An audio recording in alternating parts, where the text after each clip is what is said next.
Raise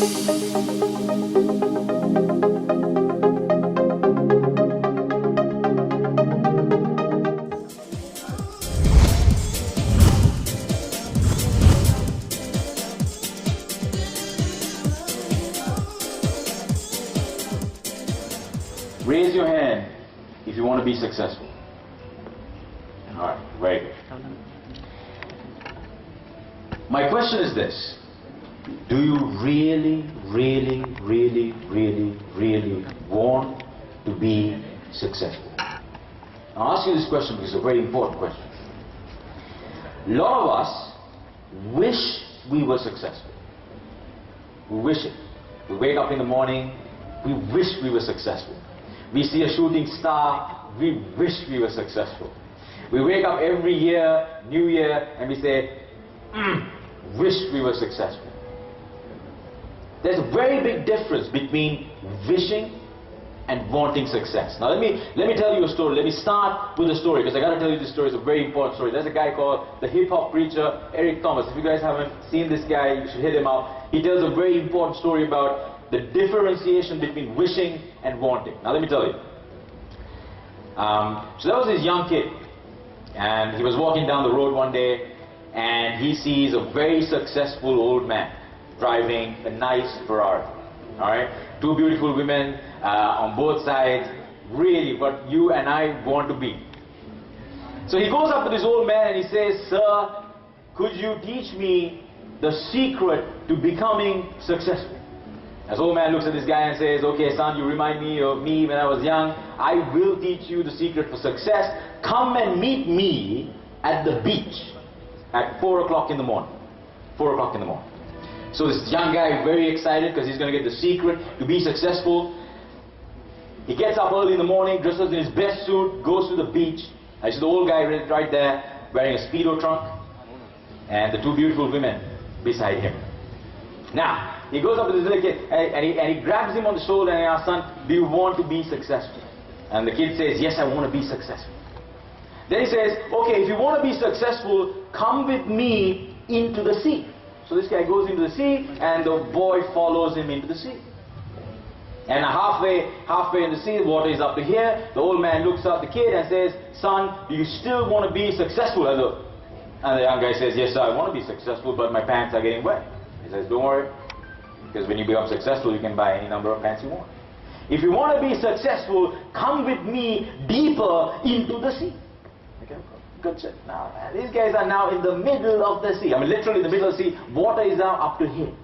So the kid's getting worried now, right? I mean, it's pitch dark, they're in the middle of the sea, and now he's wondering what's going on. And the old man now looks at him, he touches his shoulder and says, "Son, do you still want to be successful?" Now he's saying, "Sir, I really want to be successful, but I don't want to die before I become successful." So he says, "Don't worry, son, you're not going to die." And with that sentence, the old man takes his head and puts it underwater. Now the guy is like underwater. He's got to scratch his way to the top, but he can't. And the old man is keeping him underwater. Now he's trying to come up, but he can't come up because the old man's got a good grip on his head. Now he's swallowing water. His lungs are getting filled with water. Just when he's about to pass out, the old man, bang, brings the kid's head up. Now I'm going to ask you a question.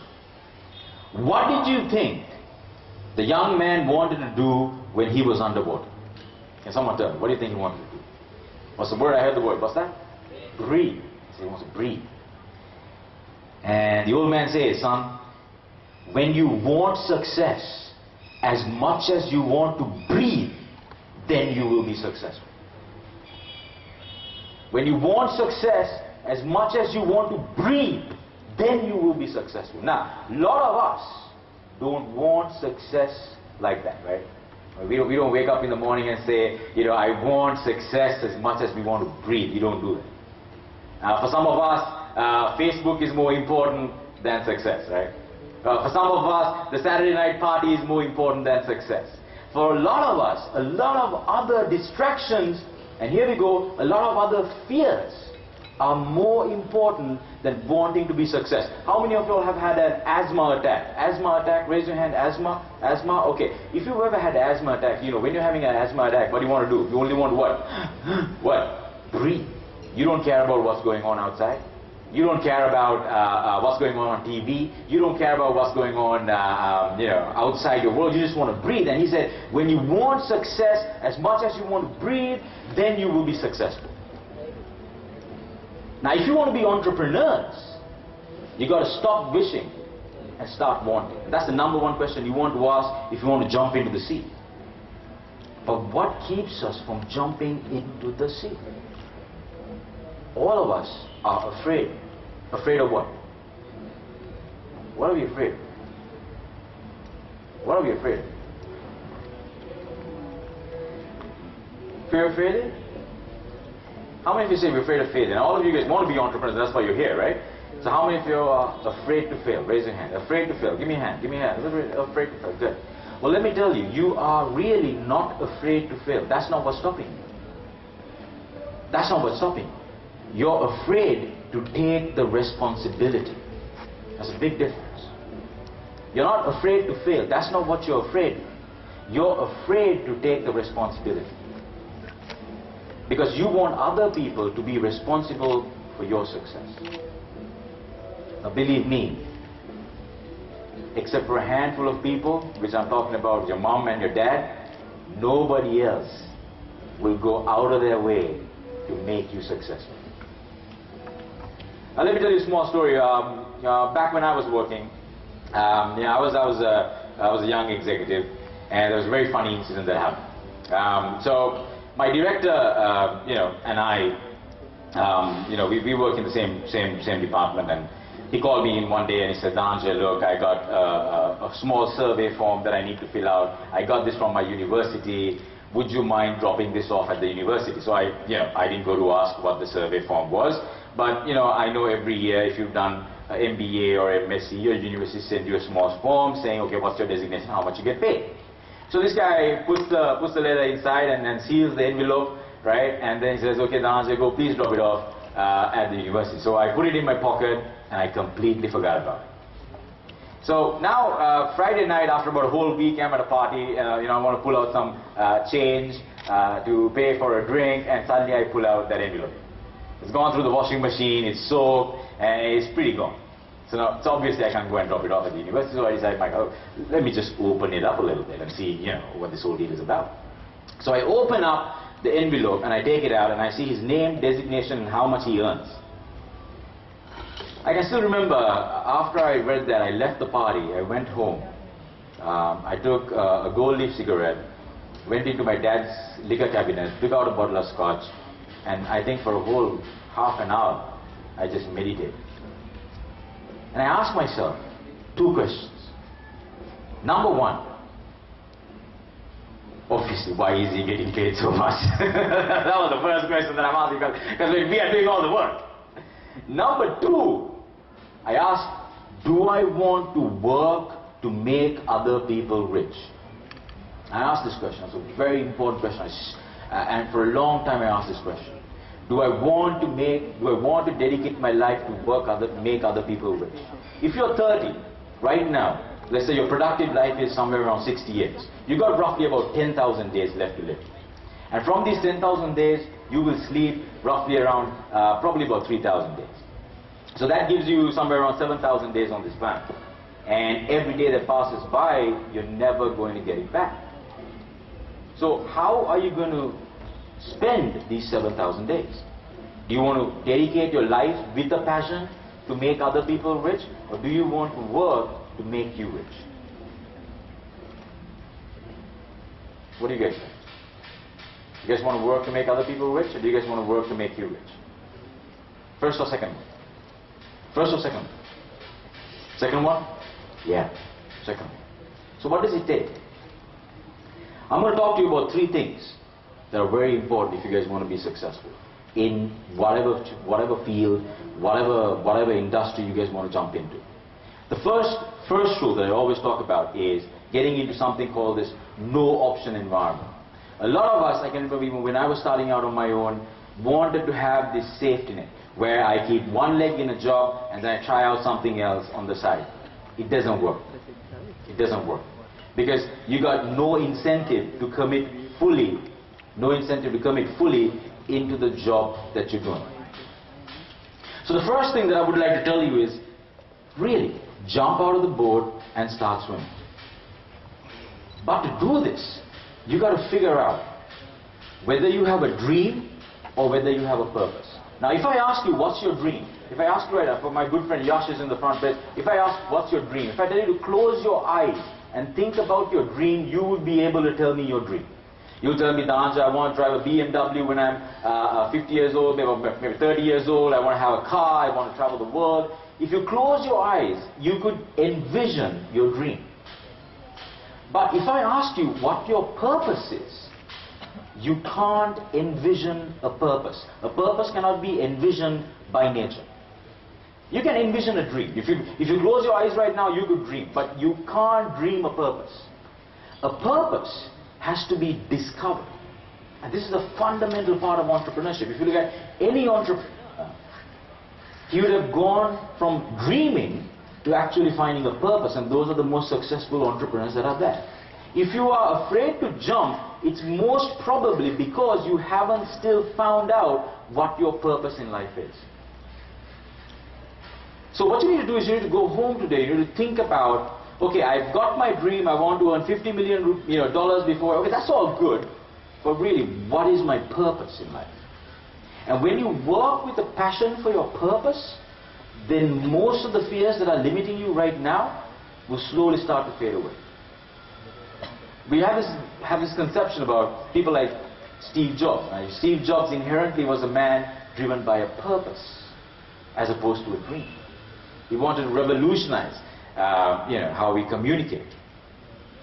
And a lot of our entrepreneurs, we start off on the wrong foot because we've got a dream, and when we can't achieve that dream, or when we achieve that dream, we stop pursuing greatness. It's not tough to be successful. So you have an IT company, you have this, right now you're broke, that's fine. Then you start a company and you start earning money, 500,000, 1 million a month, and 2 million a month. You become comfortable, and then you got no incentive to grow your business. But if you are a man or woman of purpose, money is not the biggest motivator. No matter how much you earn, you'll still be hungry. Good entrepreneurs are hungry. And it's that hunger that kind of drives them forward. So ask yourself, right, do I want success bad enough? Get into that no-option environment where you cut strings to your safety zone and jump into the sea, start swimming, and discover your purpose. So discovering your purpose means you need to go on an adventure, a pretty big adventure. And in this adventure, most likely you will hit rock bottom. And I don't have to tell you this, I'm sure the speakers before you would have already touched upon this. Every entrepreneur goes through this cycle of really going through the ground, having no money, sacrificing family, sacrificing friends. And it's that sacrifice that really allows him to find his purpose. Now let me tell you a good story about something that happened to me. When I left my company to start my own consulting firm, I had a dream. I wasn't a man of purpose. So I had a big number that I had in mind, and I had a goal, a vision, the car I want to drive, the watch I want to wear, the phone I want to have. I had a dream. Within 2 years, I achieved my dream. I was pretty happy with what I was earning. I could buy whatever I want. I was pretty happy about it. And personally for me, I was really getting a little demotivated. Until I met a guy called Hettiarachchi. Hettiarachchi was the Deputy Controller, Immigration and Immigration, Sri Lanka, a very nice gentleman. So he came and told me, son, look, you're pretty good at what you do. Would you like to come and do some work in the public sector? So, I was a little scared going from the private sector to the public sector, from all the horror shows that we saw when we were kids, right? The fans spinning without any people. So I was very apprehensive. But it was a good friend, so he takes me to this organization, and I was sitting there waiting for my appointment to come, and there was this little prospectus. And it said, okay, a lot of the people who were there in the company, the director, additional director, so on and so forth, and the director, all right, and in front of his name, it says postgraduate studies at Harvard University. I was like, whoa, this is good, right? Because I've been in the private sector, I don't meet people who are in Harvard. but he didn't have the doctor or PhD part in front of his name. So being the naturally inquisitive me, I went inside, and after a small discussion, I asked, sir, since you've done your education at Harvard, why don't you have the doctor part in front of your name? So he says, son, when I was in Harvard, I was doing my PhD, the Sri Lankan government sent me a letter telling me, full scroll, you can quit the public service and do your postgrad at Harvard, or we need you right now in the country, so you can quit Harvard and come back to Sri Lanka. So obviously what has happened was he's quit Harvard and come back to Sri Lanka, and I nearly fell off my seat, because coming from the private sector, I've never heard somebody letting go of a chance to get educated in Harvard, right? So I asked this guy, sir, do you regret it? And this guy tells me, son, I don't need a Harvard PhD to serve the people of Sri Lanka. At that moment, that was a paradigm shift. It was a paradigm shift. I've never heard someone say something like that in my whole life. And slowly I started migrating from dreaming to be successful to a man of purpose. And that, ladies and gentlemen, is what helps me get up every day. So if you want it bad enough, jump into the sea and discover your, let me hear it, discover your purpose. Second point, get married. How many of you are not married? Raise your hand. Not married? Immediately get married. Immediately. Let me tell you, getting married is one of the most important things in life. If you get it right, that's. If you get it right. If you get it wrong, it's bad. But if you get it right, that's good. Behind every successful man, believe me, this is so true, there is a very persevering woman. I can remember this story. After I got married, we started on our business once again. It was very hard for me to get business. People were not giving me business. But I had no option, because I didn't have a job, so I had to go knocking on door to door. Right? So I had to face humiliation, I had to face rejection, people kept me waiting 2 hours for meetings. But look, I had no option to sulk, because I didn't have a job, so I had to go. And after 6 months of not getting a single deal, I woke up one day morning, right? And I said, look, I told my wife, Himasha, I don't want to do this anymore. Let me just apply for a job. I think I even applied to the Foundation Institute, ironically. I think I have that email. Oh, that's ironic. And when you want a job, you send emails all over the place, right? And I remember that particular Tuesday morning, I woke up, I was so demotivated to get out of my bed.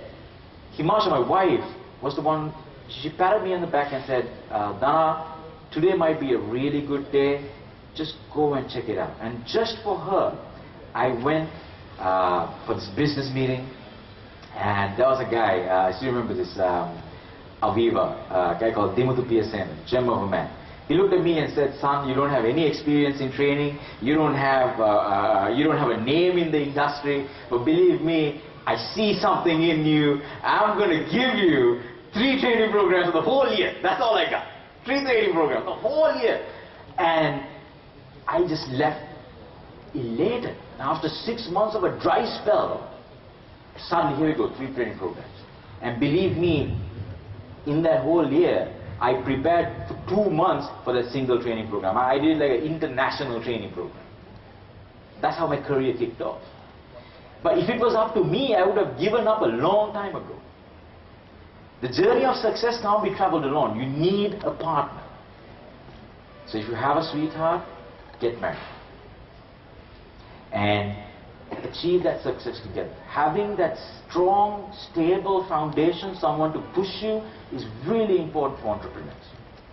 So you find a purpose, and find a husband or wife, or maybe even a group of friends that push you to be the best you can be. Once you get on your journey, you would realize that you got to do some crazy stuff to get leads and become successful. One of the most important concepts is something called symbols of power. Now let me tell you a little bit about this. It's a very important concept, symbols of power. If you've ever gone to meet a very important person, you know they will not meet you immediately. Have you had that experience? They keep you waiting where? In the office. So imagine you're sitting here in the office and you're looking around and you see this guy, a picture of him and our president, Mr. Mahinda Rajapaksa.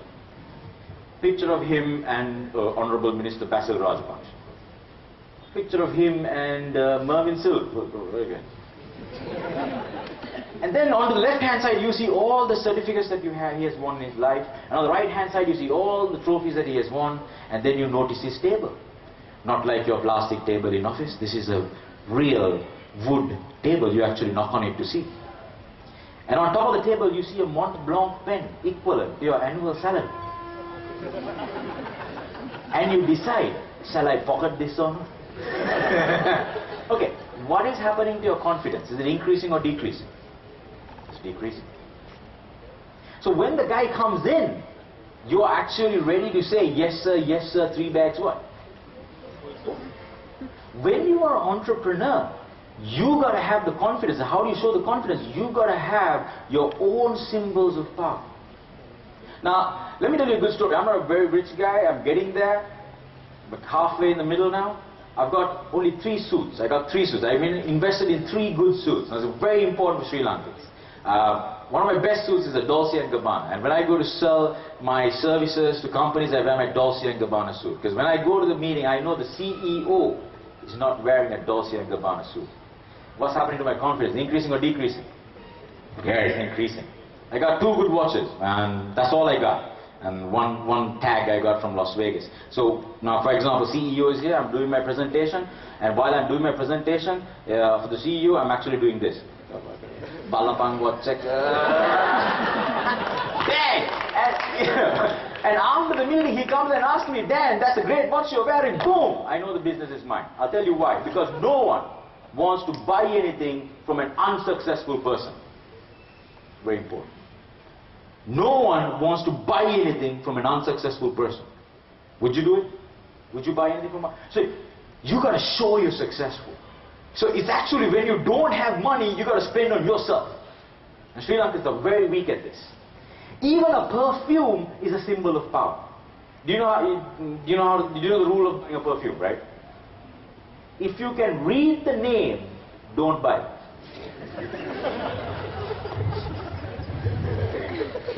Black Knight, should you buy it? Gold, should you buy it? No, man. Sorry. So I heard, this is the first rule I heard, and then I went perfume shopping because I was wearing Pro Sport. That's what I was wearing.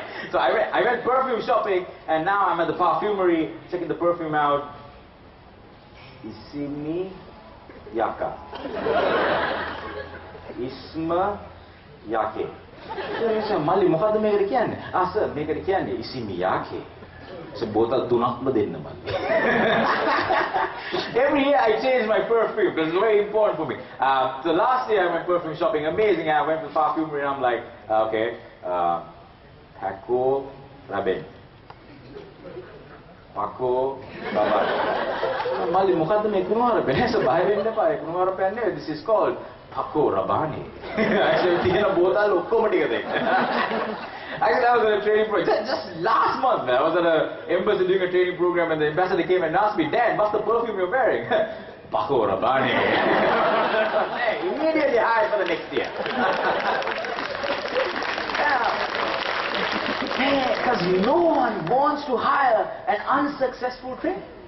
No one wants to hire an unsuccessful. I could remember when I was doing my job, right? The first thing I did back in the day when the Blackberries came along. Can you remember the Blackberries? I don't know whether you guys were born back in the day, but Blackberries.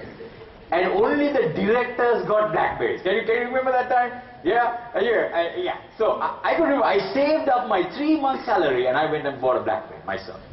So now when we are at the meeting, all the directors, what do? They keep the Blackberry on the table, pound, pound, pound, pound, and here, senior executive, boom. And you can see all of the other guys are looking at my Blackberry and thinking, man, how the hell did he get it? Because that's important. Why? I'll tell you. Here we go. Because of the liking principle. The liking principle. The liking principle tells us that people like people who are like them. It's a very important principle. People like people who are like them. Let me tell you, if you think hard work and dedication is going to get you to the top of the career, that's a big lie. I'll give you this example. Let's say we have, see, I'm the board of directors. Me, we got a couple of all the guys in the front row. Okay, all of us are board of directors. We got 2 people for 1 seat as a director. I'll take some examples. So what's your good name? Right over, yeah. Sean. Sean and let's take Sean and Yash, right? Now Yash is like me, like us, okay? He plays golf once in a while, travels the world, eats caviar, wants to get a big fat bonus every year, like us. Okay, now Sean is different, right? He's a completely different guy. He comes in the bus, okay? He has a different ideology. He doesn't like playing golf. He wants to give more incentives to the employees, increase their salaries, and all the good stuff. Who do you think will give the board seat to? Yash or Sean? Who do you think? Give it to Yash. Why? Because he's like whom? Like us. It's a very powerful principle. All of us think when we start working that you can go up the ladder by hard work, determination and commitment. That's a lie. That will get you up to senior management. From senior management onwards, you got to paint yourself in the color that gang is painted in. Liking principle. So, if you want to really be successful, it's an important part. I'm not saying it's bad, but you got to show the people you want to be like that you are like them. You know, successful people in this country and around the world from 12 o'clock to 1 o'clock, while you and I are gobbling down rice, you know what they're doing? They're at a gym. They're working out. Successful people work out. If you look at all the CEOs in this country from 12 to 2 o'clock, they're either at one of 3 gyms. They're at the Cinnamon Lakeside, Cinnamon Grand, or Water's Edge. Now I can still remember the biggest deal I got.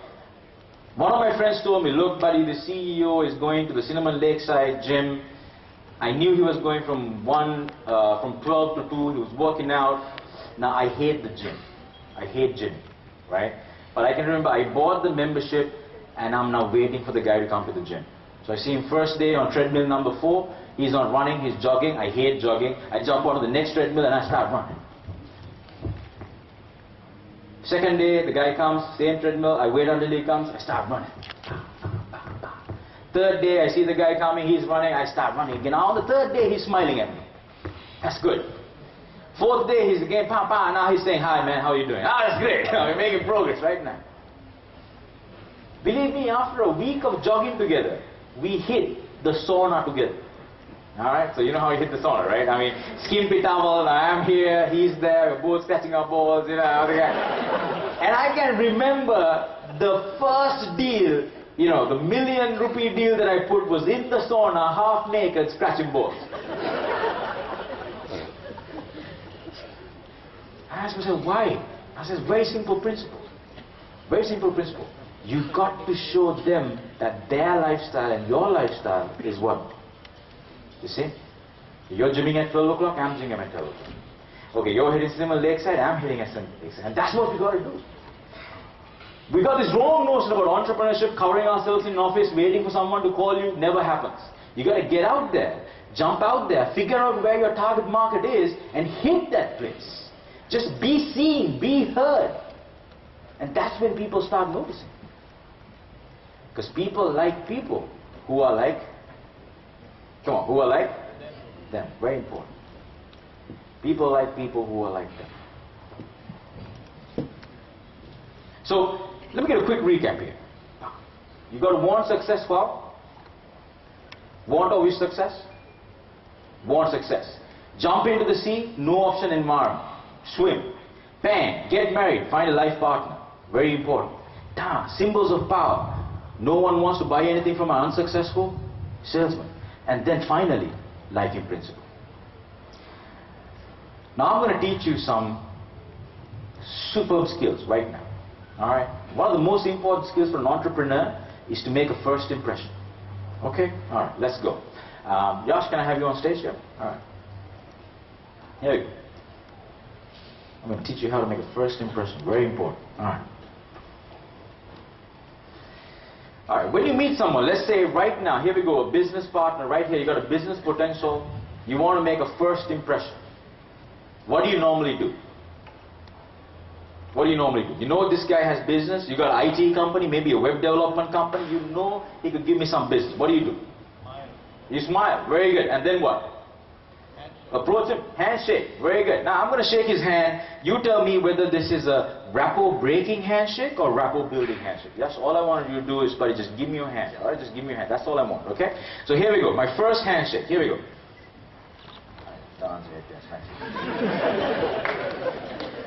A rapport breaking or rapport building? What's this? It's breaking. If you've got an aggressive personality, now some of you guys are alpha males. You know alpha males? Right? If you're an alpha male, you will have a handshake with a leading shoulder. This is a rapport breaking handshake. Aggressive people have two other types of handshakes. Here we go, the second one. They pull you towards you. Or, right, you come shake my hand, Josh. Right, there you go. And they keep you at a what? Distance. Very important. Not good. The opposite of aggressive. If you're a submissive person, your handshake will be something like this. Yeah, I'm a Tomian, but not that sort of Tomian, right? Alright.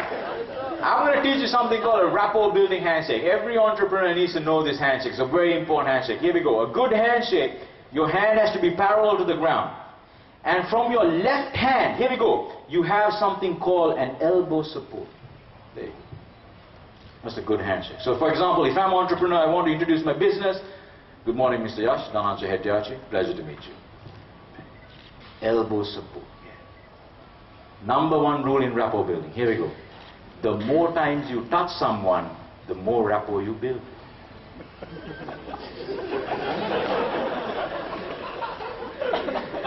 Allanna rapport build. Client coming into my office. Here we go. Good morning, Mr. Yash. Nice to meet you. Please come, take a seat. Bang. How many times did I touch him? 3 times. The customer will give you 8 seconds to make a first impression. And good salespeople, people who push their business, are able to touch someone 3 times within the first 8 seconds. Now hold on. Now, touch doesn't mean don't go to do this, don't go to do this, don't go to do this. That's not what I'm talking about. Here, there you go, elbow support. Now I'm going to do my greeting in 2 ways. 2 ways. You tell me what the difference is. Here we go. First method. Good morning, sir. Dananjaya, Hettiarachchi. First method. Second method. Here we go. Good morning, sir. Dananjaya, Hettiarachchi. I've heard so much about you. Pleasure to meet you, sir. What's the difference? What's the difference? Obvious difference. Give me the obvious difference. Sorry? The words. Words, but also the second greeting is a little bit what? Longer. Here we go. Second rule of rapport building. The longer you touch someone, the more rapport you build. Allang inna rapport building.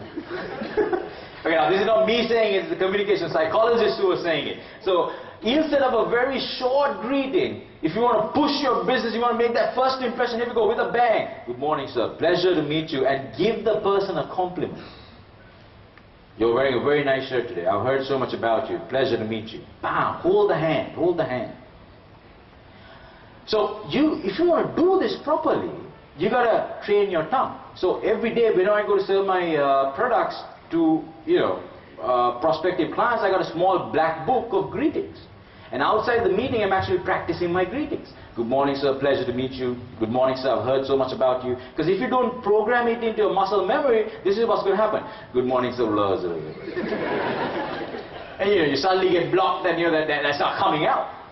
That's because you're not trained. Your muscle memory is not trained. And believe me, if you want to push that product, and this is how you assert yourself. You hold the hand. Good morning, sir. Pleasure to meet you. Bang. And then get that confidence is what's being transferred here. Alright? Okay, great. So you do the handshake. Now today we got a cocktail planned out. We can practice this right now when you meet people. Okay? Alright? And after you finish your handshake, what do you normally do? Alright. Get your business card out. Alright? Get your business card. Now I'm going to give my business card in 2 ways. You guys tell me whether you spot the difference. Alright? Here we go. Yash, can I have you right here? You okay? You're not worried, right? No. Yeah, good job. Don't worry. Here we go. First method. So here's my business card. First method. Alright? Okay. Second method. So here's my business card.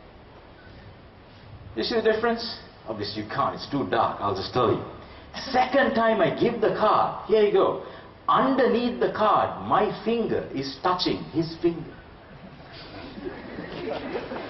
It's called the finger touch.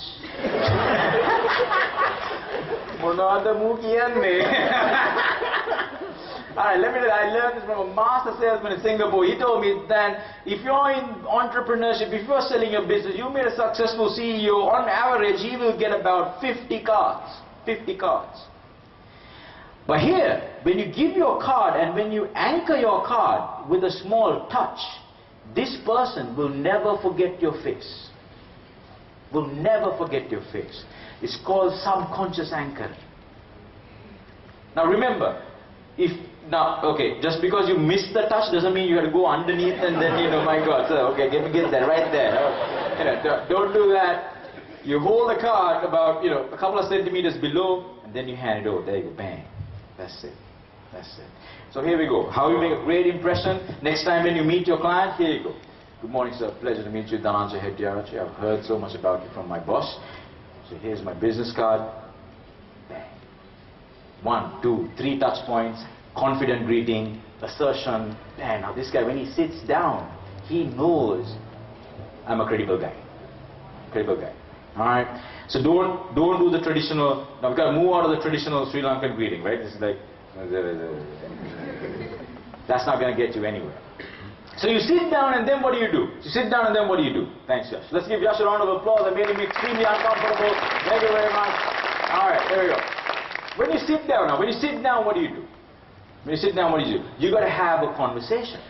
You got to have a conversation, right? Now today when you meet different people who are having, moving around the cocktail, have a conversation. How do Sri Lankans start conversations? How do we start? Here we go. How's life? How's work? How's family? How's your weekend? Why is this bad?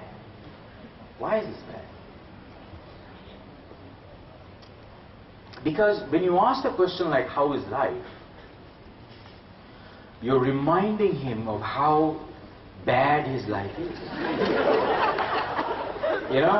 I mean, let me ask, if I ask you right now, how is life? Do you remember all the good times or do you remember all the problems you had? You remember all the problems you had. So when you meet someone for the first time, don't ask, how is life? Because we know 99% of Sri Lankans are having bad lives, bad wives and bad jobs. So you guys are agreeing. So I'm going to teach you a small technique that you can use next time to start what we call break ice with a client. Here we go. So when you're at a party, you're trying to network, use a technique called OAS. OAS. O stands for observation. Make an observation. Observation can be something you see, something you heard, something you know. Then ask a question. And then share something. Then share something. O-A and S. Never start with a question. Alright? Never start with a question. Now, let me have a conversation with someone. Let me have a conversation with someone. Who wants to have a conversation with me? Raise your hand.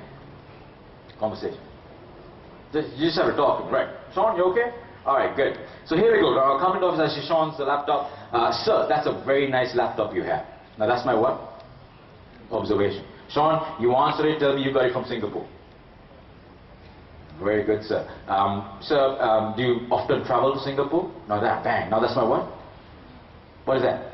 Question. Now tell me I go with my family once in a while, so on and so forth.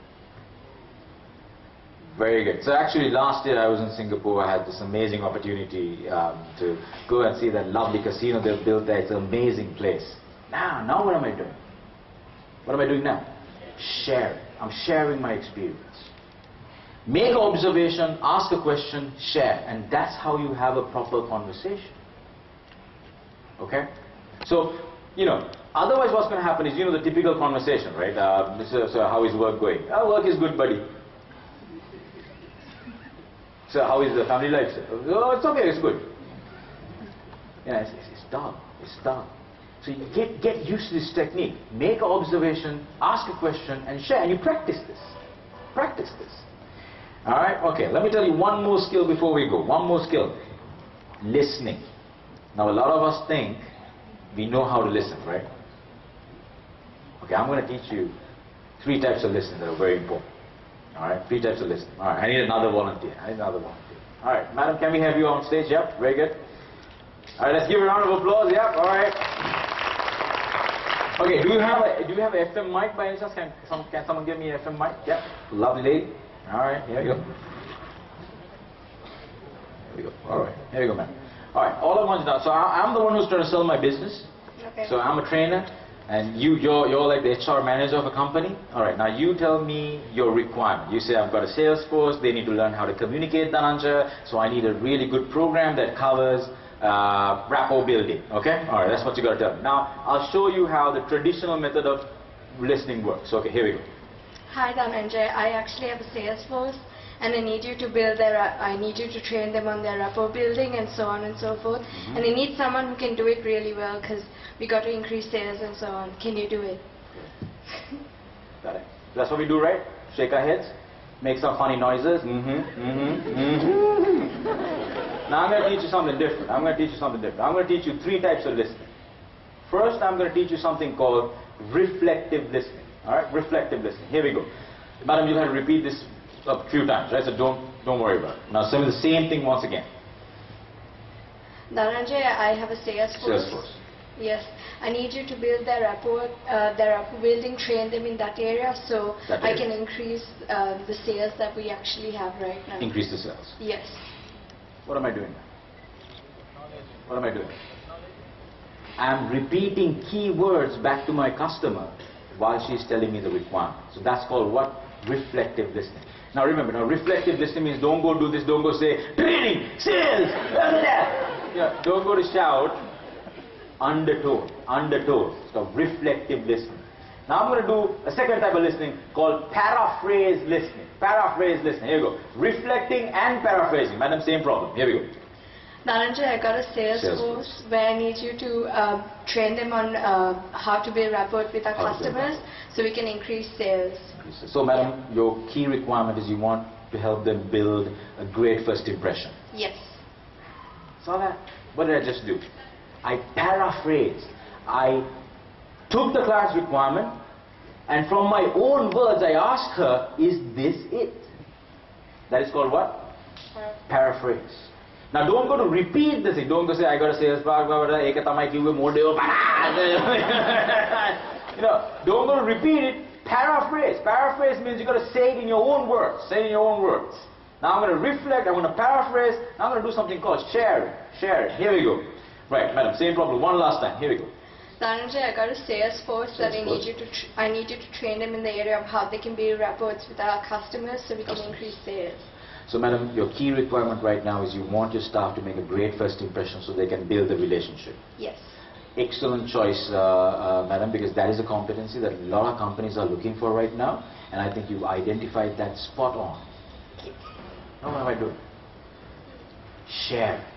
Share. Look, man, you're right, madam, you got it. That's the stuff. That is, that is what, and you're sharing, and when you're sharing, you're increasing the client's confidence. Because you're telling her she's what? Right. So reflect, paraphrase, and share. It's the same time period. Rather than just nodding your head, you reflect, you paraphrase, and you share. So let's give her a good round of applause for coming up. Yeah, good job. Here we go. Brilliant. So reflect, paraphrase, share actually saved my marriage. So when I got married, I learned that when women have problems, they don't want a solution. I see some of you ladies nodding your head right now. Yeah. They want their man to listen. Now, let me tell you a small story before we cap up. So I got a nasty neighbor who lives next door. When he gets drunk, he unfortunately runs around naked, right? So unfortunately, the garden is next door to my bedroom. So my wife Himasha comes and says, Dananjaya, there Mr. Fernando's running around in the garden. My God, I can't wait in the room. So now I put my sarong, I get my broomstick, and I'm not going downstairs to see the living but Jesus out of Mr. Fernando. Halfway down the staircase, my wife is saying, Dananjaya, where are you going? No, I'm going to solve the problem. No, that's not what I told you to do. Then what do you want me to do? You idiot. That's not. Got it? So now I simply practice reflect, paraphrase, share. Dananjaya, Mr. Fernando's running around. Mr. Fernando, in the garden, right now. What is that? What is that type of listening? Reflective listening. So baby, you are trying to tell me the guy is there right now. Paraphrase. Baby, you won't believe last week because he was also there. I couldn't even change in the room. Oh, is that so, darling? My God. works beautifully for mother-in-law problems. Dananjaya, I feel like a stranger in your own house. You know, my God, your mother didn't say good morning to me. Okay, let me go and talk to my mother. No, that's not what I want you to do. Now, reflect, paraphrase. Dananjaya, I feel like a stranger in my own house. Right now, darling.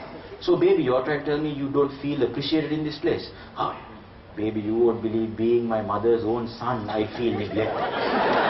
Come here, darling. Come, big hug. All right, ladies and gentlemen, that's all I have time for. Before I leave stage, let me get a quick recap. All right, first, before you jump into entrepreneurship, ask yourself whether you want success or whether you what? Wish for success. If you want success, cut the cords, jump into the sea. When you jump into the sea, find a partner that will go the distance with you, because that person will be your source of encouragement. And when you jump into the sea, move from your dream to your purpose. Figure out what your symbols of power are. Everywhere you go, dress properly, have some brands on you. Look at what market segment you're catering to, and really show that you're successful, because no one wants to buy anything from an unsuccessful salesman. Then, after you finish that, everybody you meet, show the liking principle. Now, liking principle, once again, just a couple of seconds on this. It could even mean conversation, right? You see, for example, a client who knows about four-wheel drive, right? Maybe off-roading. You see a picture on his table, and you talk about four-wheel driving, right? Your client loves to, for example, loves to skydive. You talk about skydiving. In Sri Lanka, we don't do this, right? In Sri Lanka, someone comes and tells you, Masang, my God, you should go off-roading one day, and you're like, I drive a Maruti, Masang. So you don't really get a chance for that. Are we showing me a similar or different here? Different. We're different. Well, Dana, you must, next holiday you must go to Casablanca, Masang, amazing place, with a fantastic architecture, fantastic culture. We don't show. So you gotta know, you gotta read, you gotta be informed. It could be wine tasting, it could be golf, it could be racing. When the client gives you the ball, bam, pat it. So you gotta be able to show the liking principle. After you show the liking principle, you gotta be able to make that good first impression. And we talked about a handshake, what we call a handshake, rapport building handshake. The more times you touch someone, the more rapport you build. The longer you touch someone, the more rapport you build. And after that, here we go, start a conversation. How do you start a conversation? We make observation, ask a question, and then we what? Share something. Don't make it an interrogation. Question answer, question answer, question answer. You need to share. And finally, learn how to listen. How many types of listening did I teach you right now? 3 types. Reflect, paraphrase, and then what? Share. Small snippet of the skill set you need to be successful. Ladies and gentlemen, I've had an amazing time with all of you. Thank you very much.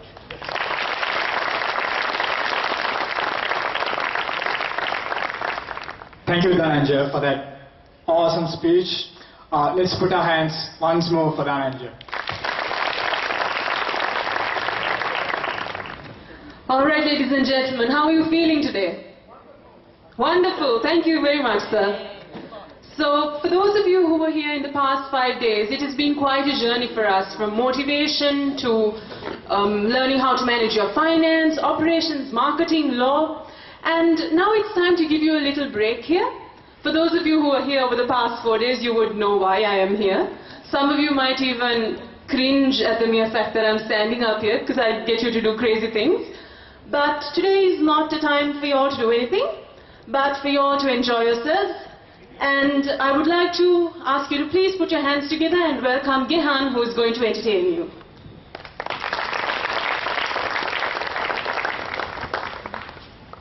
Gehan, the stage is all yours. I think I should do the handshake properly, as Dananjaya mentioned. Hello everyone, I'm Gehan, and I'm your entertainment for the evening. So, I need some volunteers up in here with me. So, anyone wants to volunteer, like 3 or 4 people? Yeah, you can come on. Okay, come on. Okay, 2 more. Two more from this side. Come on up, yeah. Alright. Just because you all are seated over there doesn't mean I'm going to let you all go. So this is for everyone, right? So come on. Come and stand here. Up here, right? Okay. Guys? Okay. This is a simple thing. everyone can follow me. I'm gonna do something and you're gonna repeat what I'm doing, okay? Fine? Okay. Okay, I want you all to take your hands and put them forward like this. All of you all. Come on. It's a group activity, okay. Now, what I want you to do is turn your hands over like this, so your thumbs are facing down, okay? Now cross them and hold them like this. Can you move it? Okay. Now what I want to do is, on the count of 3, 1, 2, 3, turn on. Come on. Did you all follow exactly what I did? I'll do it again, okay? Now, are you ready to follow me exactly? Yeah, okay. Starting, okay. Okay, you can stop now. You are going to twist your hands, okay? I'm not responsible. Okay. Take your hands, then forward like this. Now, thumbs down. Switch over like this. So you need to move a bit. Right? 1, 2, 3. Up. Did you all catch what I did? Okay, now you all can go and show your friends or something like that. Okay, thank you very much. Thank you. Thank you. Okay. In case you are wondering who I am, who is this fellow like doing weird? I'm Gehan and I happen to be a magician, right? So they told me to do some stuff few minutes. So what I'm going to do is I'm going to invite one more person up. You sir, can you come? Yeah. You, yeah. Right. I want you to be the eyes of the audience. You give him a round of applause. I'm Gehan. Yeah. Johan, okay. Can you come over here? Okay. Right. Now I have a bag with me, right? And I have this red hanky or whatever you call it, right? Now inside this bag, as you can see, it's empty, right? I even have a zipper for this bag. It's not one I stole from a church or anything, in case you're wondering, because it looks like an offering bag. Okay, what I want you to do is, give me the hanky. I want you to put your hand in, right? See, it comes out. Hey, hello, hello. Right, so hold on to this. Now, this is a pretty simple trick, right? I'm going to do something really, really simple, okay? What I'm going to do is, I'm going to take this red handkerchief, and I'm going to put it inside the bag. I'm going to turn it white. And what you're going to do is, you're going to take the white one, and turn it back to red, right? Okay, sounds simple, right? Okay, first it's me, right? I put it in the bag, and then I say the magic words. What are the magic words? Abracadabra, but we are a Google event. Googly googly? Okay, googly googly, right? And it becomes white. Okay, thank you. So now it's your turn, right? What are you gonna do? In case you're wondering if there are like 10, 15 handkerchiefs in here. Okay, now what are you gonna do? Red one, right? So you're gonna do white to red, right? Okay, you're gonna put the white one in, right? And then you're gonna say the magic words. What are the magic words? Okay, googly googly, and say white to red. White to red. Okay, white to red. Take it out. Take it out. White to red, everyone. White to red. Wait, what do you have? It's bread. I said red, dude. You need to say white to red. Come on. I'm trying to, like, earn a living here. Right. Okay. Forget about this bread. Okay. One more time. White to red. Okay. Good. Now. Well done. Thank you very much. Okay, that was a simple trick, right? That was really basic. Thank you very much. You can take a seat. Okay. Now I'm going to do something a bit more advanced or whatever you call it, right? Now, does anyone here read minds? No, anyone? Okay, I want two people to come up here. So, can we have two guys? Or a girl and a guy or something? Yeah, you? Any skeptics in the audience? Skeptics. Okay, one more person. You, sir, can you come up? Yeah. Did you already come up? No, right? Okay. Okay. Yeah. Okay. I want you to sit over here, and okay, you sit here. Okay. Now I have this envelope. I want you to hold on to it, right? That's all you have to do for the whole trick, right? Now, I have with me a book. Do you read? Okay. This is, can you all see? It's Jules Verne, Around the World in 80 Days, right? Okay, come forward. Right. Okay, what I'm going to do is, I'm going to refer like this over the book, and whenever you want, you say stop. I'm going to put the card in, and you're going to look at that word, right? I'm going to open the book. You're going to look at that page.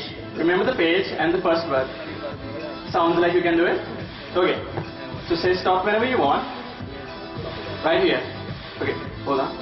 Okay. I messed up. Right here. Okay, I'm going to put the card in here, right? So you know where it is, right? I'm gonna flash you the page. I'm not going to look at it for a long time, right? So just look at that, and can you see the first word, right? And the page number. You have that, right? Okay. Now I want you to take the book, sit on it, right? I'm going to keep the card. Right. Now I'm going to try and figure out what word you're thinking, right? Sounds good? Right. Okay. Can you picture this word? Is it difficult? You don't have to say anything, right? Just think it, right? Okay, I'm thinking think of that word. Okay, think of the letters. The first letter, it's a consonant, right? Is that an N? Is that an N? Yes? Okay. Can you think of it? Can you think, don't say anything, just think of it, right? Try to picture it. It's hard, I'm not getting anything, but don't say, I'm not getting anything. I'm trying to figure out what it is, right? It starts with an N. Okay, does it have a I in it? Yes? And is there a G? Is that a G? Yes? Okay, I think I have the word, right? Okay, I'll come back to that. You're like a skeptic or whatever, right? Okay, I have this, I'm committed to this word, right? I want you to come up and tell me, take the book with you and tell me, okay, tell everyone the word. The word is nothing. Can you all see it? You can confirm. Okay, now, do you remember the page number that the word was in? Okay, I don't want to know what the page number is. I want you to open that book and turn to that page. What was the page? Page number 100 and something. It was in the middle, 150. Just say it. 120. Page number 120. Okay, okay, open the book to that page and show. Okay, what has happened to the page? Okay, can everyone see what has happened? Okay, are you sure that is the page that you were thinking of? That is the page that you actually saw, right? Okay, now can you come up, right? Before we even started, I gave you an envelope, right? I want you to tear the top off, right? Tear it off. Okay, there's something inside. I want you to take it out.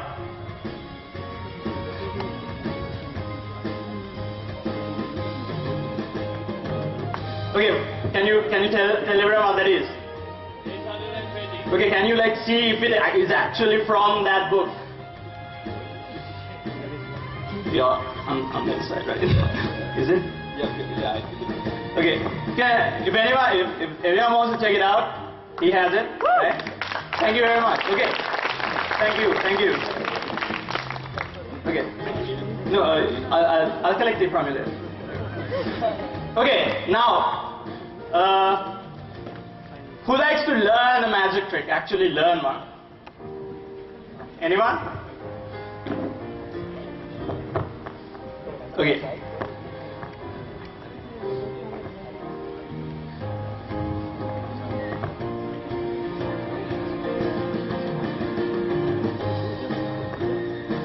Okay, this is the part where I teach you all the magic trick, right?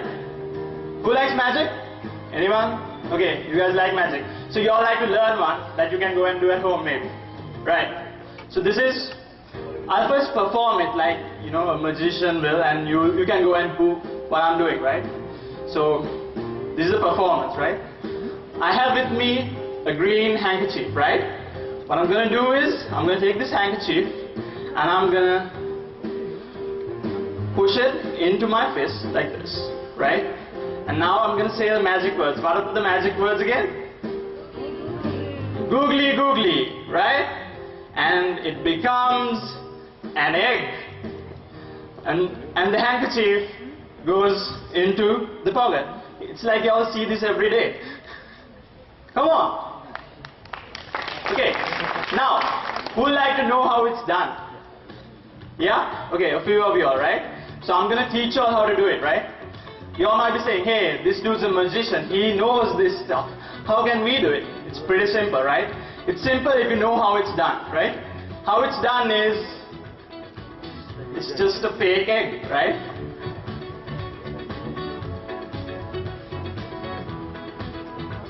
Do you all get how it's done now? Okay, now I'm going to show you all how exactly to perform it, right? So what you need is 2 handkerchiefs. They need to be of the same color, right? Don't forget this. Yeah, you don't know, like, you know, there are people who do that, right? Now, next you need a magician's egg. Now, a magician's egg is not an egg that is laid by a magician. It's just it's an egg that's hollowed out. Make sure you hollow it out, right? Otherwise, you can have egg all over, right? You're gonna break it and hollow it out, right? Then you need to come up and do a few magic tricks or whatever. If you're just doing this, say a joke or something, and then what you're gonna do is you're gonna hide it. You're gonna keep it in your pocket, and when it's time for you to do the trick, you're gonna come out with the egg hidden in your hand, right? Like this. This is called palming in magic, right? Palming. I'm going to teach you all some technical words too, right? So palming. I used to practice palming at the grocery store with my mother when I was going, you know, grocery shopping, right? That's for later, right? So what you're going to do is say hello, hi, I'm a magician, I'll do a magic trick, and this is a handkerchief. What you're going to do is you're going to poke the handkerchief. Where are you going to poke it? Into the egg, right? It's the technical term for this is called poking a handkerchief into the egg, right?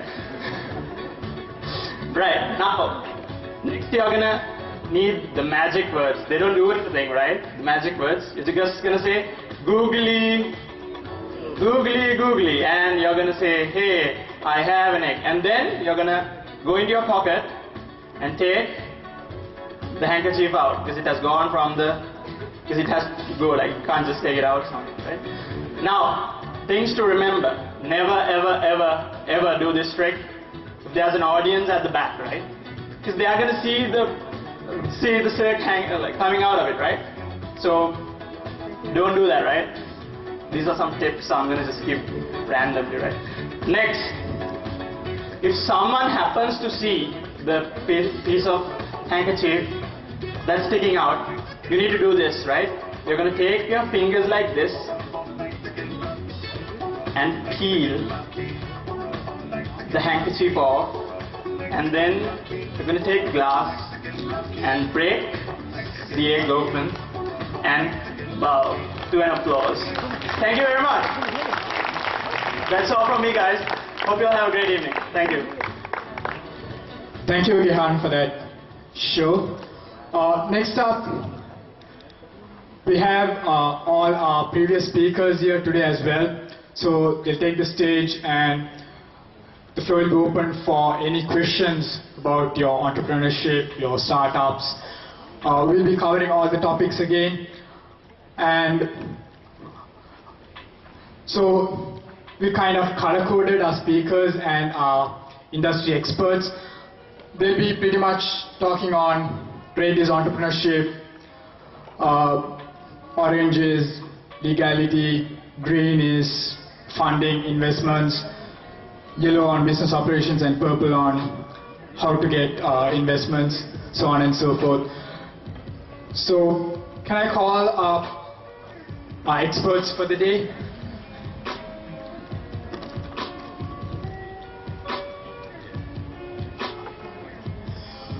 Can I call Rukman Sivaloganadan on stage, please, founder of Precurious and Kothuville Private Limited. He was also with us on day one, talking about entrepreneurship.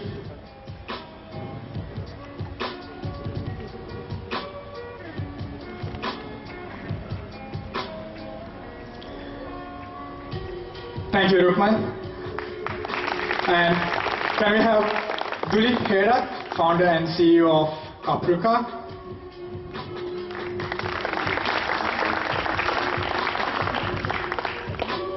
Thank you, Dulit. Can we have Mario Fonseca, lecturer, trainer, and consultant, and who is also with us on day two, talking about entrepreneurial marketing. Thank you, Mario. Can we have Ms. Dinusha Mirihane on stage, please, who was also with us on day two, talking about legality of businesses.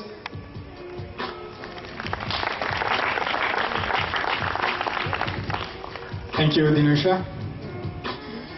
Can we have Mafaz Ishaq, director at Kalamanda Capital and a member of Lanka Angel Network, who is also with us on day three, talking about how to get investments for our startups.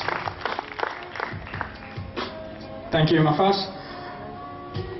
Can we have Dilendra Vimalasekara, CEO of 24/7 Techies?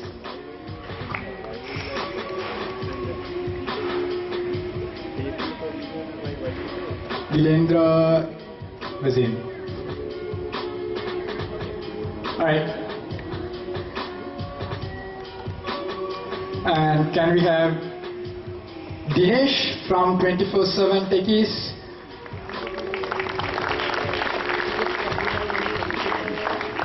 Thank you, Dinesh. And can we also have Govindu Pires, the director at Stacks and a member of Lanka Angel Network?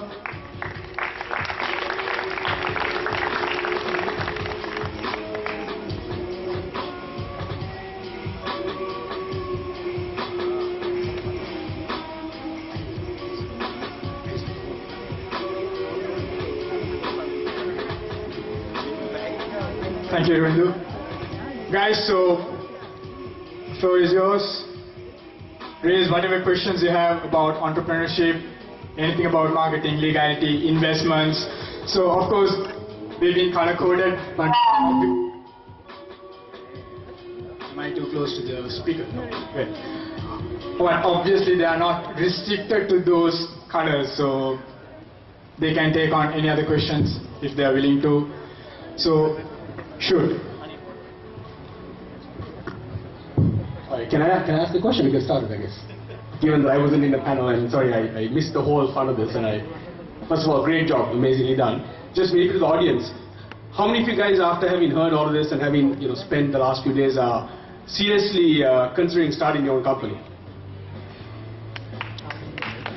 Congratulations, fantastic. Good. Well then, the next question, I guess, is obviously, are you guys all set? Is everything crystal clear? Anything that was confusing from the last 5 days, or what's the next step for you guys? I want to ask a question. Maybe this would be like one thing that we'll probably need to clarify. Now, Rukman, you're Precurious. It's a marketplace, basically, for experiences.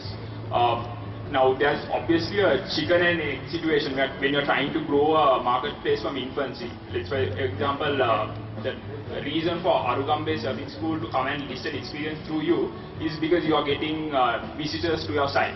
But at the beginning, visitors won't come to your site unless you have an experience offered by someone. So how did you tackle that situation? We tackled the supply side first. So we had a few experiences in mind that sort of we thought would do well, and we went out and got those done, got the host, signed up the host, structured the experience and priced it and put it out there. And then we tackle the demand side. But it sort of keeps feeding off each other, right? So you have to have your supply side sorted out first.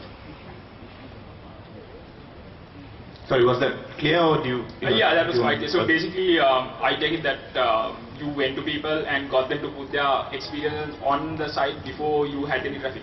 Yeah. So the slight difference with us was that we are not a pure marketplace. So it's not a question of us convincing people to sort of market their services or their experiences on our platform. We actually created those.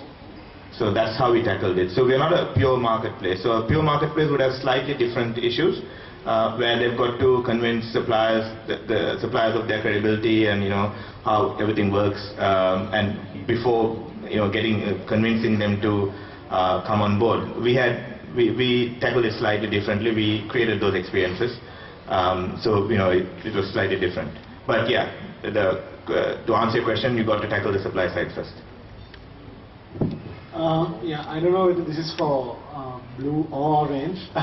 It's about once you start up a company, what about mushrooming companies that start afterwards? If you are successful, the others who pretty much are carbon copies, what do you do with those kind of things? Because it happens a lot in this country. It's going to be red, but it's going to be a red answer, I guess. One thing is like one of the recent things that we started at Kapruka, and it's very possible for people to copy off, but we are not scared of that. Think about a restaurant around the corner being by itself and trying to be successful. It's going to be very tough for that restaurant. But the moment more restaurants start opening in that road or around it, it starts feeding off each other. I mean, look at Unity Plaza. How many shops do you have that are selling the same laptop, same Samsung phone? But it still works out. So don't be afraid of competition trying to copy you. Just focus on what you do. Remember when you were in school? I mean, if you are copying from a guy, the moment he turns around, you only have half the answer. Then you are stuck. So you have to wait till he finishes the sum. Right? So don't worry about it.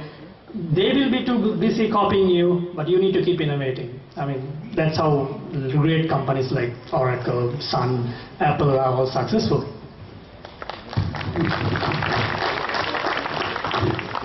We also have Dananjaya for any questions regarding PR and HR related stuff.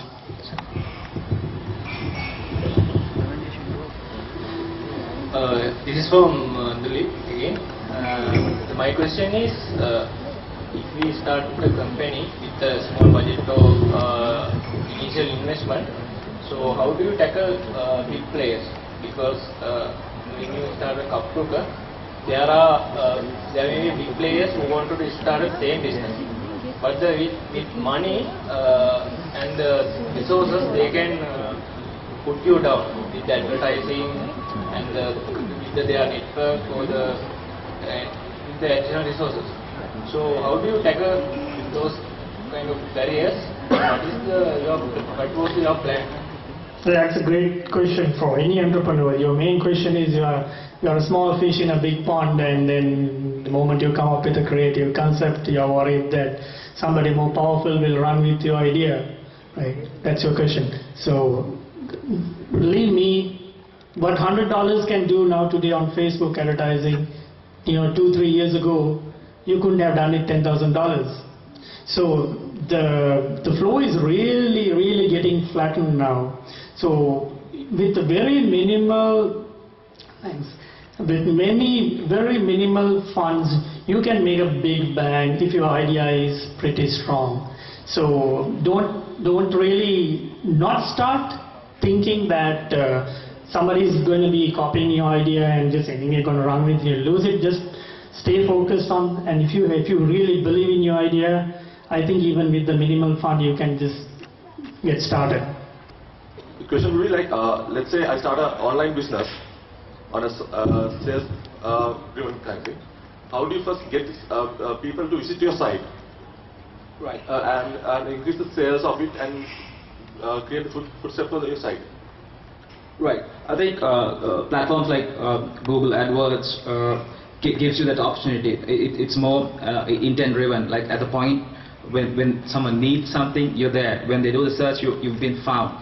Right. So what's interesting is that initially you start small and you invest in multiple channels like social, SEO, and PPC. Then over time you would figure out all these channels influence the customers through multiple touch points. Right. So it's all interrelated. Right.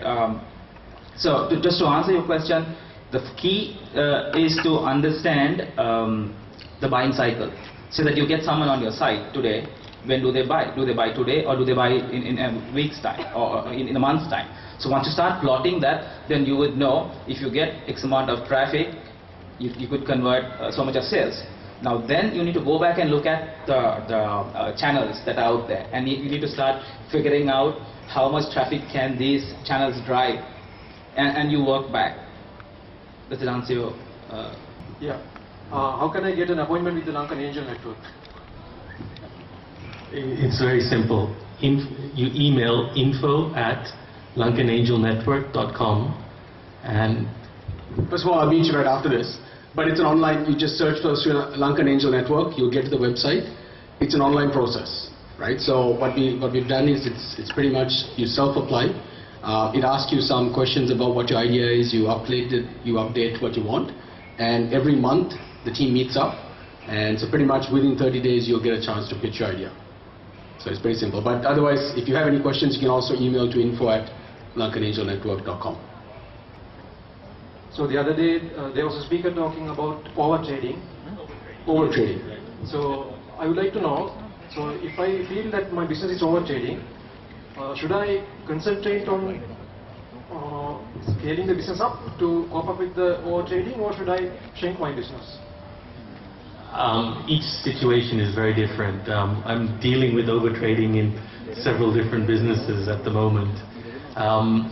You need to look at your supply side sometimes in terms of the issues of having too much inventory, having too much, not enough cash to pay for that inventory, and maybe recapitalizing that business. That could be an issue. Or you're looking at sometimes not having enough cash flow from the existing sales, and how you look forward at that. So each situation is very, very different. You need to have someone seriously look at that and say, this is how you need to go about that. I just got a question, a legal question actually. I just want to know, can a software be patented? Can a software be patented? Yes, as long as it amounts to a invention, it can be patented. Because when I went and tried, I went to the patent office, and they said the software can't be. It has to be either a process or it has to be a product or a process. So if it's a process of which the end result is a product, then even a software can be patented, but I think the problem is there are certain complicated procedures there. So if you can take it up with them personally and prove your case, there's a chance that you could register it as a patent. Thanks. I've also got a question for Dananjaya. Dananjaya, what is a good place to network in Sri Lanka? There is events like the Lions Club and stuff like that, but I don't think that's the best place. What is a good place to network? So, buddy, what I think is you got to take a look at who you want to tap, right? And I think there are several networks. I think Toastmaster is a great network to work. There are a lot of CEOs there. Road Track, Lions, these are all great. And I think it's also about getting an invitation to that group, that circle, right? If you look at Colombo, it's a very tightly knit group. Everybody knows each other. So part of your job is also to infiltrate that group. And once you get a lead into that, then you can follow the string and find out circles where they hang out and where they meet, and so that'll require a little bit of investment, as I told you. Buy maybe a membership at golf club, and then staff for about 6 months, and then just be seen. Be seen. That's the main thing. And you will see, if you have a pleasant personality, if you have a confidence, people will get attracted to you. Yeah. Let's say as a startup, do you think it's a good idea to like host a cocktail and invite people, or do you think it's better off us going when you have the money to host a cocktail, of course? That's a very I'll go back to the Sri Lankan culture, right? I think having cocktails and conferences are okay, but they really, if you look at the efficiency of it, they really don't generate enough business. What you need is a solid introduction. Right? If you know a CEO who can give you business, you've got a big multinational that you know that can give you business, what you need is an intermediary that will get you introduction and give you the credibility that you need. Because in Sri Lanka, everything works in relationships. So if you get that introduction with the right relationship and with the right, kind of like accreditation of the credibility, that will work better than you throwing a cocktail or a party. Yeah? Yeah, it's another question for Dananjaya. What's the appropriate use of mutton? Like everywhere I go, I use it, but CEOs, just normal people, but what's the appropriate use? I think it's how confidently you use it, bro. Right? I don't make a big hue and a cry about it because, it's a very informal gathering. But then if you go for a business function, then, I think you got to keep it formal. It also depends on the power distance you want to set. Right, so you meet someone from an older generation, maybe a baby boomer generation, they expect you to set a high power distance. So then you got to go with the sirs, you got to go with Mr. But if you look at the demography of the very young, successful entrepreneurs today, they would want you to set an equal power distance. So probably start off by the name, and then maybe after a couple of interactions, you can they themselves will switch the conversation to them. But the main thing is give the client to take the lead. You don't take the lead on that. Yeah? Alright. I'd like to add something actually. So what I tend to do is, I agree entirely with what Dananjaya said. It's a power distance issue, right? So when you're dealing with people professionally, I personally don't care if they refer to me as Machan or not. So what I do is I wait for them to say it first, and if they say it, then it's fine. But if they don't say it, I'd keep it. I'd not use it. Also, sometimes when you're dealing with people who are slightly older, like you said, I wouldn't use it at all, seriously, unless you know them really well. You're not going to lose anything by not using it. This is to say that you asked a question in terms of networking, right? I think for startups, it's very difficult, as you said, throw up a cocktail and things like that. But make use of online channels. Look at LinkedIn. Work through that, right? And look at your Facebook contacts. So they probably might be connected to someone, whom you want to reach out to, so that you can use those channels initially, build that engagement, and then you can actually reach out to them. It's more targeted, right? It's easy and cost-effective as well. Just to go back to follow up on what Dinesh said, guys, when you're using LinkedIn, it's very useful when you connect with someone. By all means, LinkedIn, use it as much as you want, because that's exactly what it's there for, professional networking, right? But when you send a LinkedIn request, it really helps when you include a small note as to why you want to connect. Because sometimes, when someone connects with me, I'm quite happy to help, and I'm sure the gentleman here and the lady here feel the same way. But it really helps us if you include a small note as to why you want to connect with us, not because we won't accept you otherwise, but it's useful for you and it's useful for us as well. Just so there's a little tip to try and do that when you next time you connect to someone. Okay, I have a question for Dananjaya. You showed us how to do the handshake. Is there a different code of ethics for ladies meeting a gent? How do you touch? Alright. So that's a very nice question, right? And I think it all has to do with the amount of confidence you're carrying.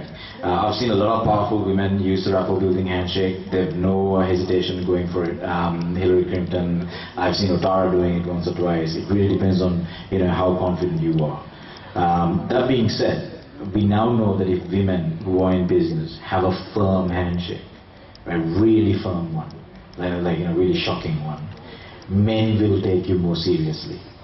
If you have a lata type handshake, then you're communicating something else, right? So if you want, and then this is in a male-dominated world, if you want to be taken seriously, you need to really have that punch in there. And just a quick word, when a lady shakes your hand, you don't squeeze back, right? You just give your hand, you receive the handshake, and the lady puts the amount of pressure she wants. So if she squeezes your hand really tight, she's telling you, take me seriously. If she doesn't, it means drinks after 8.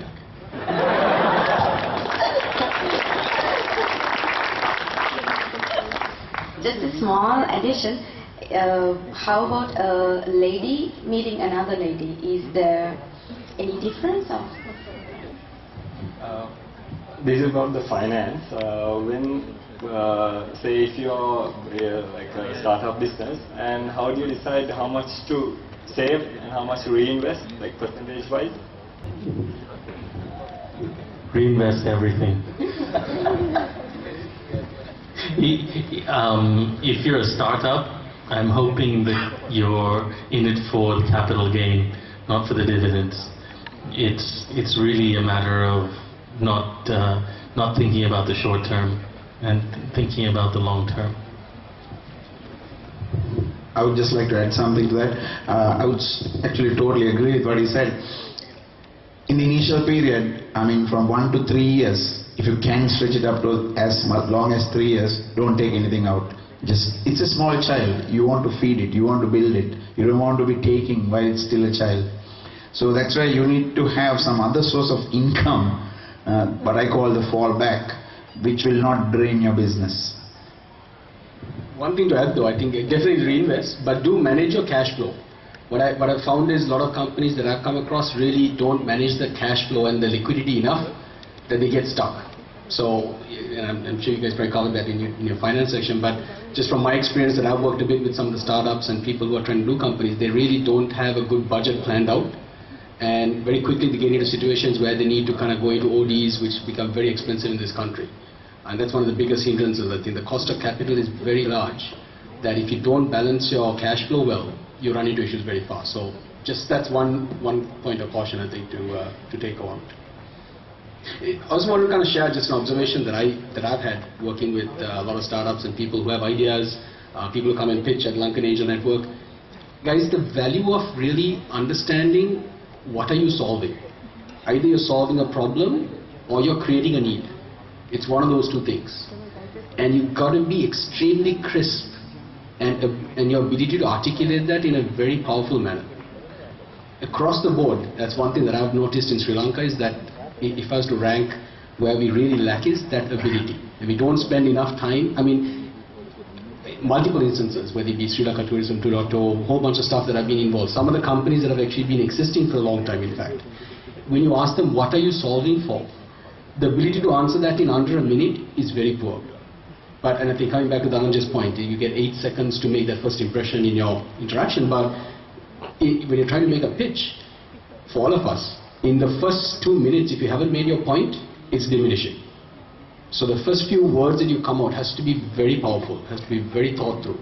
And I think a lot of us just don't spend enough time in rehearsing that. So I just want to put that out there. Do venture capitalists invest in a great startup idea to just see its equity rise in a couple of years and sell it off? Or are they in it for a long-term relationship and see the actual idea grow into a multi-billion-dollar business? I'll take a pass and I'll give it to Mahaz. There are different levels, right? So if you think about it, the way I've seen it is your first round is typically friends and family, right? So you typically either put your own equity or you go to your friends and family, and that usually is a good way to test the idea, because if you have access to that and if you can convince a wealthy relation or a family or a friend, that validates the business really well. The next level is angel investing, right? In angel investing, to answer your question directly, the idea is that each of them are looking at it as a means of taking a high risk. So high risk, high reward, right? And the idea is that you will take a few more risky bets. Typically, it depends from person to person. My personal appetite is 3 to 5 years maximum. But what you're looking for is to help, and you want to be a lot more involved from an angel investor perspective to help shape the idea help the entrepreneur. In a way, you're kind of living your life vicariously, right? So my personal interest of being an angel investor is, I think I tried a few things, I've been successful in a few, not in so many, but it's a means of being involved in some other great dreams. So you want to kind of contribute towards that, but you're definitely looking to get it to a level where the next person of either a venture capital or a private equity firm will come in, and then you increase the valuation, and they'll take it on from that point onwards. Very rarely do you find someone kind of seen all the way through, but although, I think it's a personal choice. Hello to Mafas. I'm sitting next to a gentleman whose idea we invested into, Rukman, last year. Now, Rukman had a gravitas towards him, and in terms of, he was able to articulate exactly what he was trying to do very succinctly and put it across there, and he showed a passion. And I'm not sure if he shared this with you on Monday, but he had already tried and not succeeded in one business before that. But that showed that he had the ability to continually learn and go forward, and that he was very dedicated to this particular idea. And we're going to be with Rukman for the multi-billion-dollar exit, hopefully. Rukman? No pressure. Right? But so there are ways of pitching, but you need to show that you have that single-mindedness. That's very, very critical, that you have that laser focus on something that you are committed to, and that you're trying to convince others to invest into. The holding period is typically 5 to 7 years. It can vary from 3 to 7 years. All right, seems that we have run out of questions, but this is a more professional way after the forum, so they will be available for you in a more casual forum after the whole event. Okay, so any kind of questions that you have, you could raise them up to them in a more casual manner. Thank you, panel, for addressing their questions. So we move on with our event. Thank you very much. A round of applause, please. Please be seated. Did it? Please take a seat. And right, I'm Javid. I'd like to have Dananjaya and Rohan up here as well. Rohan?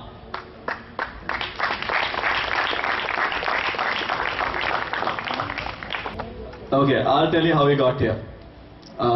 First of all, thank you very much. 3 weeks back, we were in office. We had Ruindu and Rohan come into office, and we were hosted to pizza and coke. We were sold an idea saying, are you willing to commit 1 week of your life? We asked why. It was very simple. It was all about inspiring people to start up their own thing. And we looked at just maybe inspiring 5 to 10 people who will make it big. Okay, and looking at the initial round of hands that went up, I am happy here to see that. And this is what we could do. And I'm happy and hoping that all of y'all got what y'all hope to get out of this. And now I'd just like to keep the panel here and invite the committee to come over just to take a picture. Committee? Guys, come on. Guys, okay, we did this in 3 weeks, in between office. Thanks to Madhu, he's the president of Slascom, so that's how we got roped in. Permission is not an issue as well. We use all the resources we can, like behind. Okay, so, yeah, we got suckered in as volunteers. So, I guess the picture is all we're gonna get in a t-shirt. So, hope you enjoyed it. From tonight, I would say, remember the 3 touches, not the Tomian way. Right? No, not just y'all two. There are more. So, thank you very much, and make sure you'll enjoy the refreshments at the back and network as much as possible. So, photographers, just one, okay, couple of pictures and we're done. Thank you.